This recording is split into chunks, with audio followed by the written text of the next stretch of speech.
This video is brought to you by the #1 PMP exam simulator, built to help you think like a project leader and feel fully prepared for the real thing. Hi, I'm Matthew, and I want to tell you a story, not about theory, not about stats, but about what it feels like to face the PMP exam and almost fail.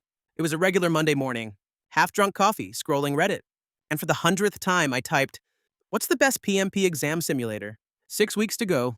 Bootcamp? Done. PMBOK guide? Read it twice. Flashcards everywhere."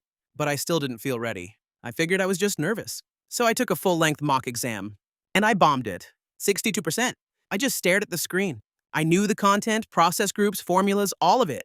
But I didn't know how to think like a project manager. That was my wake-up call. I doubled down. More notes, more YouTube, more late nights. But every mock exam, same result. Low 60s, no breakthrough. Then it clicked. I wasn't failing because I hadn't studied enough. I was failing because I was studying the wrong way. I didn't have the PMP mindset, and that's the trap. That's why so many people fail the PMP on their first try. Reason #1, studying like it's a college exam.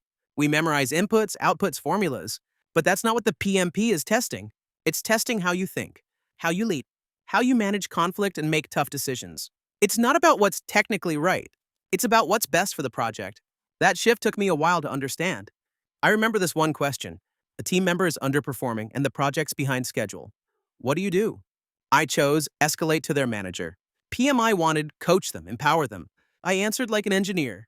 PMI wanted a leader. That question changed everything for me. Reason #2, using the wrong tools. I was using free practice tests from sketchy websites. They looked like PMP questions, but they weren't. No depth, no context, just trivia. Then I switched to a real simulator. The first few tries, brutal. I scored even lower, but I slowed down. I started asking, what's the role of the project manager here? Not just what's the right answer. That mindset shift made all the difference. Reason #3, underestimating time pressure.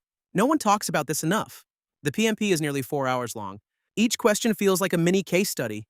If you haven't practiced managing your time and your energy, you're toast. I've seen brilliant people fail just because they couldn't finish. So what happened to me? I postponed my exam.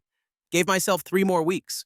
But this time, I didn't study harder, I studied smarter. I focused on mindset, on realistic simulation. I reviewed every wrong answer until I could teach it. That's when things started clicking. PM Mindset Pro gave me the kind of practice that actually prepared me. When I finally sat for the real exam, I didn't know every answer, but I knew how to think. And I passed above target. So if you're feeling stuck, anxious, maybe a little defeated, I've been there.